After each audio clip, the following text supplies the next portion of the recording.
You want a saw frame? Yeah, we're going to saw it.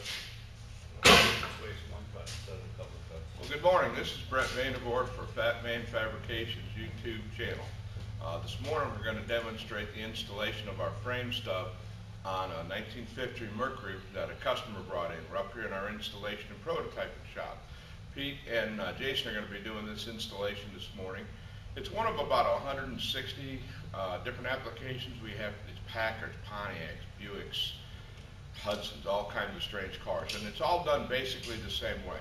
The critical things are the location of the radiator core support and the axle center line, particularly the core support, because that's going to dictate how your sheet metal fits back on. Now, when we draw one of these after we prototype a car, the next thing we do is we go on to where the bumper mounts are located, but everything is located from this. This is 0, 0. And we're going to put a baseline at the back of the frame here, right where the furthest forward bolt that holds the body to the frame. That's our 0 baseline fore and aft.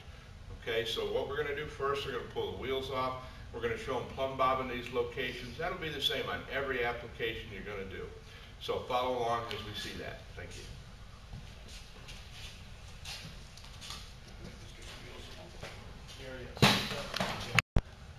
Okay, so we're into the job now. Pete is using the plumb bob to mark the location of these core support holes. In the case of the Mercury, it's 2 holes side by side. A lot of GM cars, it's a single hole in the center, but he's got one marked, and then you let the plumb bob just touch the floor. There's a little technique to this, and then you use your Sharpie to give a permanent mark of the fore and aft and left and right.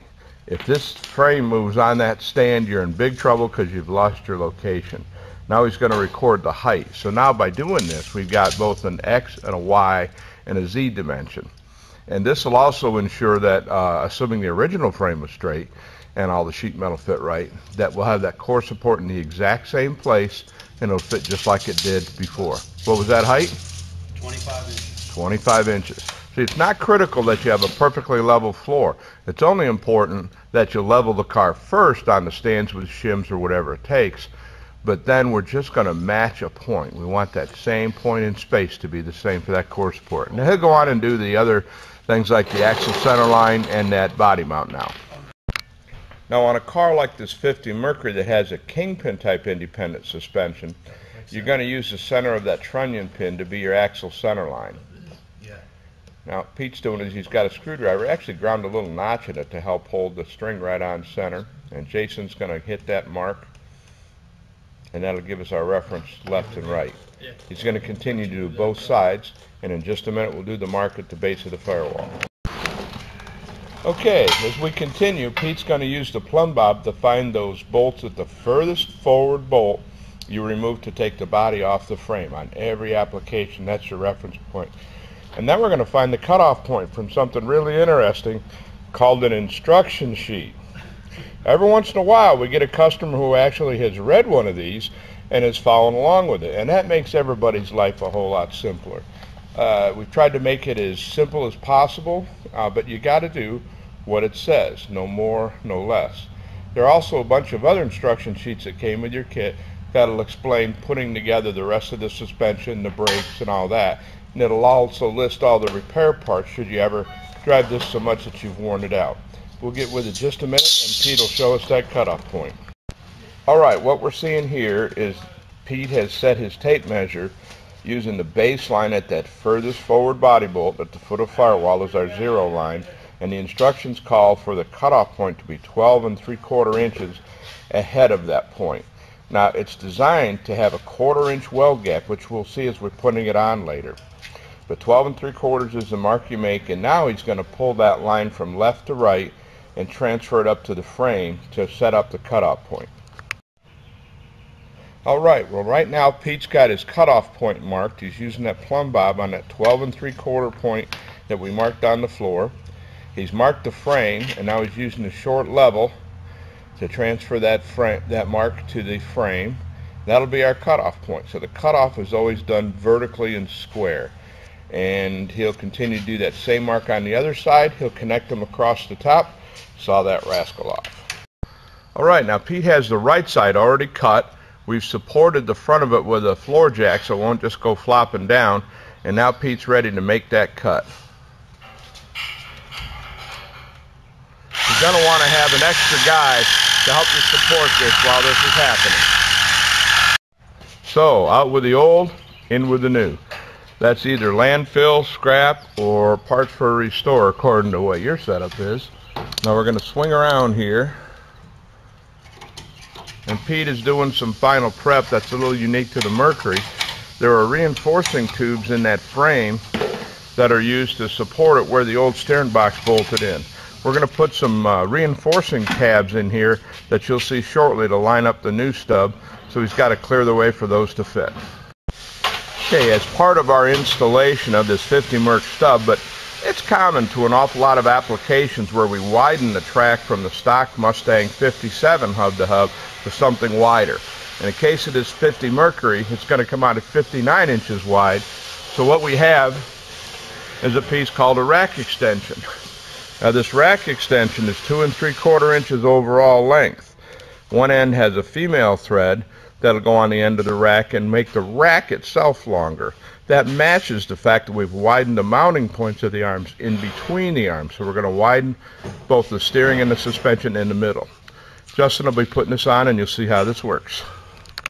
Now the factory puts these together with Loctite. Sometimes there's a washer with a crimp on it, but in any case that inner tie rod end has to be unscrewed. That's what an inner tie rod looks like in the rack and pinion days. If you're not familiar how to do that, any mechanic that's worth his salt, been around any time, will know how. But it's just a matter of unscrewing it.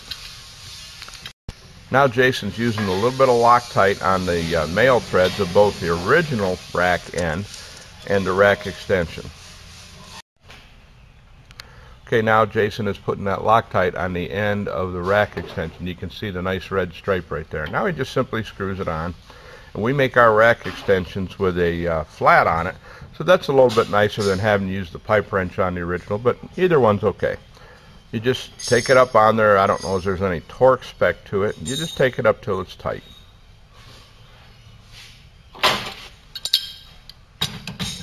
Good old-fashioned mechanic and nothing unique going on here.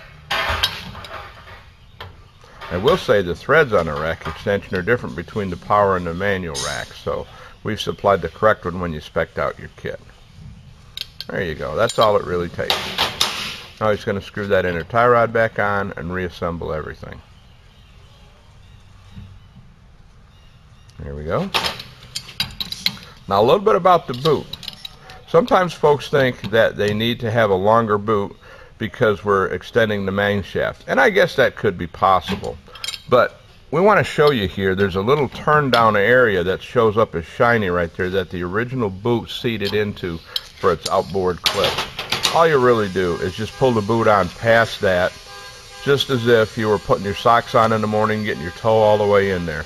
Those rack boots have plenty of extension to take care of this. See, he's coming past that. Pull it right up to your inner tie rod end, Jason. Pull it right up there. Pull it right up past it. There you go. And see, now your boot's plenty long enough. No problem. Now he's going to put the clip back on, and this rack will be ready to go back on the car. Okay, now at this point, Pete is showing us how on the driver's side, he's already tacked in his reinforcement strips. We call them a weld backup strip that we're sending along an internal gusset. On the left side, you can see the original pieces laying on the floor that haven't been installed yet.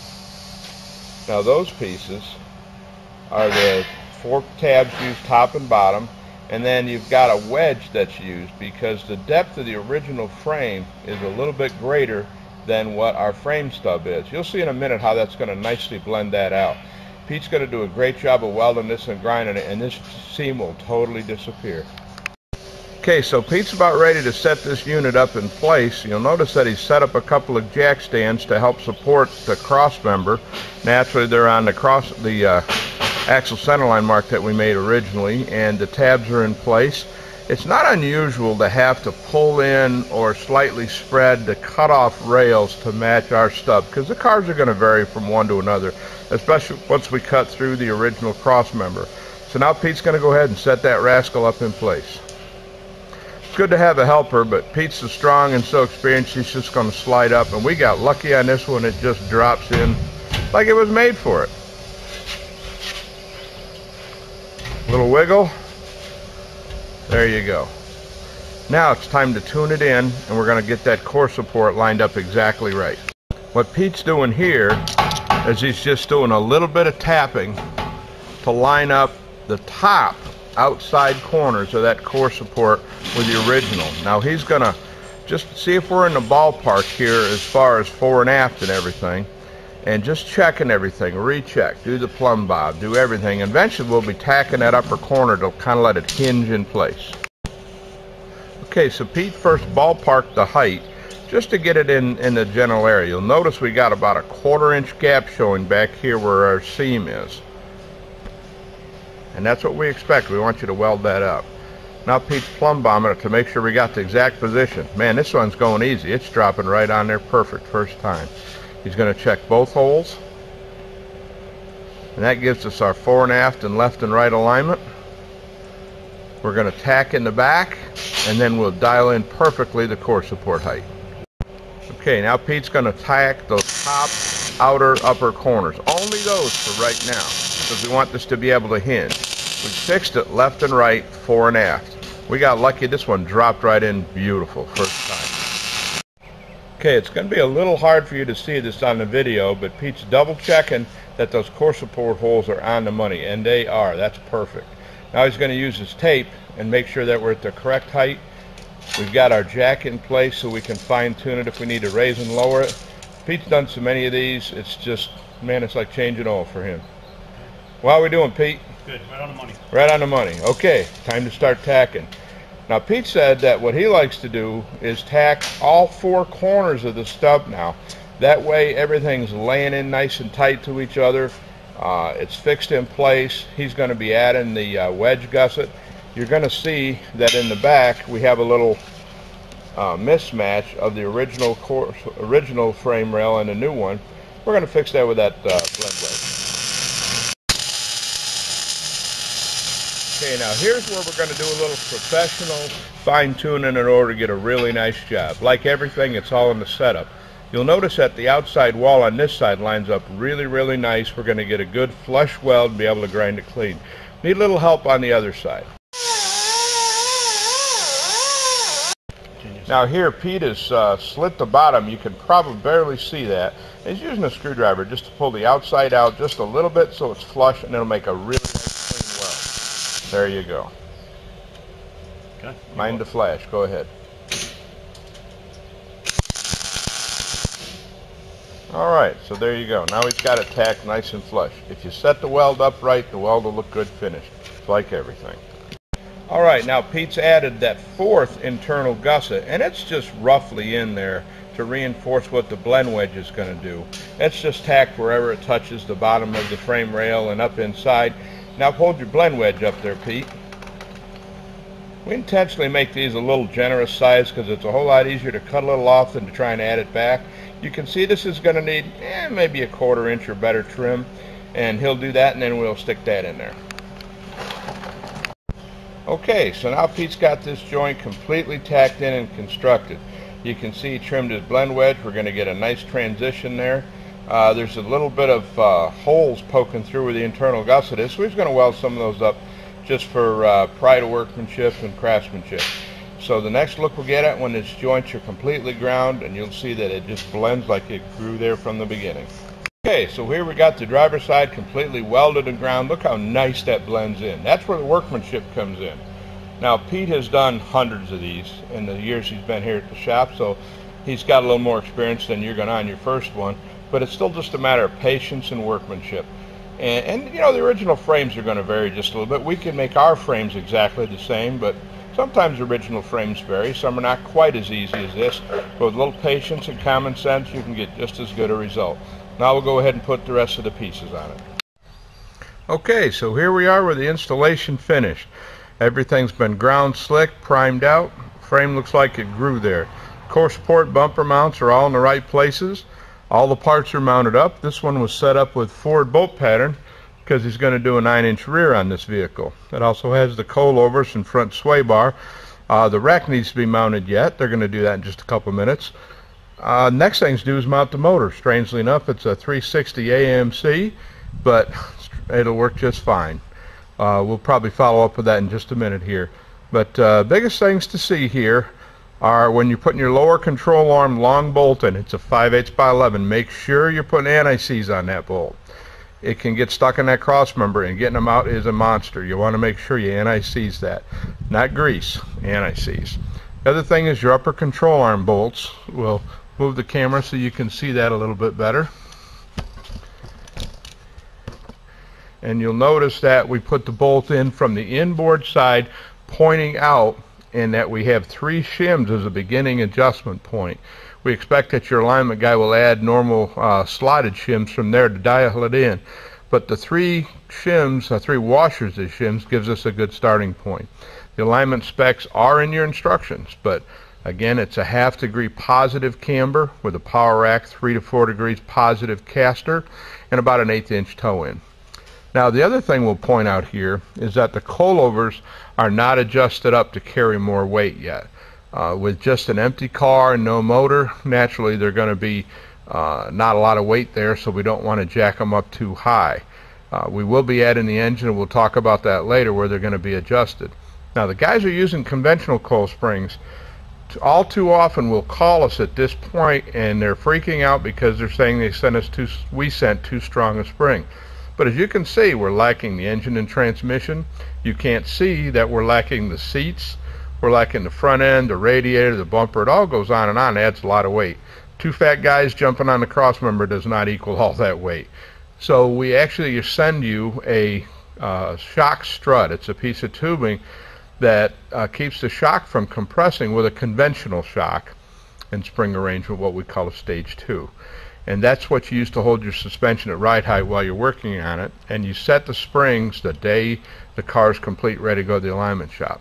The coilover just makes that easier. If this was a totally raw car or a bare frame, we would actually put a setup strut in there that's got holes drilled 12 inches center to center, and that serves as holding the suspension at ride height, because this shock and coilover combination is designed to run at 12 inches center to center. So that pretty well wraps up this part of the installation. We'll give you a look at the engine mount, and that'll do it. Point out one more fine point on the rack and pinion installation. Although there are pictures of this in the instructions, people seem to often miss it. But that rubber bushing with a steel inside sleeve can be really hard to get in there when it's all together. So what we recommend you do is take a pair of pliers, pull the steel sleeve out. Then it's very easy to tap in the rubber sleeve and easy to tap in the metal sleeve after that. And you'll notice we're looking at the back of the rack and pinion. You can tell that because the other end has your input shaft. A few final fine points on the assembly of this suspension. You'll notice that the sway bar link connects to a plate that has a hole in it just inboard of the lower ball joint. That's where that's going to go. Now, if you had air right on here, because of the larger diameter of the air bag, then it goes underneath the tie rod outer end and connects from the bottom. In that case, you don't really have a link. You just use a short bolt and 3 bushings, 1 bushing in between the sway bar and the bottom of the control arm. The lower ball joint, you'll notice, has a spacer about 1/4 inch thick. The purpose of that is to allow the spindle to fully accept the taper of the ball joint stud so that it locks in place. It also raises that castle nut up enough so that the cotter pin hole lines up. The third thing, which is hard to see here, but you'll notice if you have a power rack, we've supplied a special G-Tech outer tie rod end. The short version of that is that when we run the extra caster, positive caster with power rack, you actually end up lifting the outer tie rod end from its normal position. To counter that, we actually have these outer tie rod ends made with a 3/4 inch longer stud. Part of the result of that is that we eliminate bump steer, but where people get concerned is they think they have the wrong tie rod end because the rubber boot doesn't go firmly against the bottom of the steering arm as it normally does. There'll be about 1/2 inch or so of the tapered stud still exposed below the spindle. That is completely natural. That's the way it's supposed to be. Okay, now we're dealing with the engine mount. This is a little unusual in that we're using an AMC 360, which nicely enough takes a General Motors automatic overdrive transmission, and putting it into this particular Mercury.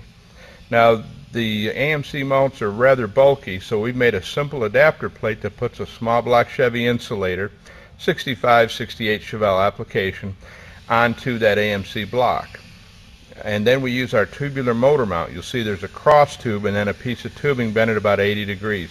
We really like this type of engine mount because it uses the engine weight to counter the rotation that's put on the frame by the suspension working. So now we have the weight of the suspension working against the weight of the engine. That's good engineering, cancels the force. And the other thing that's nice is look what an easy shot we have to make our steering connection without a big gusset underneath that engine mount. Now I'm going to move the camera and we're going to talk about the engine angle. You will many times read that the engine has to be at 3 degrees. That's not really totally true. The engine likes to be at 3 degrees only because the carburetor flange is cut at 3-degree wedge. And a carburetor does work best with the floats level, but if you've ever gone up a tall mountain like Pikes Peak or even a steep driveway, it runs just fine. So it's not that big a deal. We actually try and get close to the 3 degrees whenever it's possible, but in essence we mount the front as low as we can get it and the back as high as we can get it, and it generally works out. The other point to be made here is that this vehicle style is sitting level front to back. When it's finished, it'll sit on a 2 or 3 degree forward rake. So doing the simple arithmetic there, what might be as much as a 5-degree angle now, when we put the nose down to 2 degrees, we're back to 3 on the engine. So that's one reason why we really tell you when you're setting up your driveline angles, you really want to set the vehicle on a 2-degree rake. Now this installation was done. This installation was done with the vehicle level just because it simplifies the installation. But when it comes to engine installations, you want to set your vehicle on about a 2-degree forward rake, and then you're seeing what the real finished angles will be. Thanks for watching.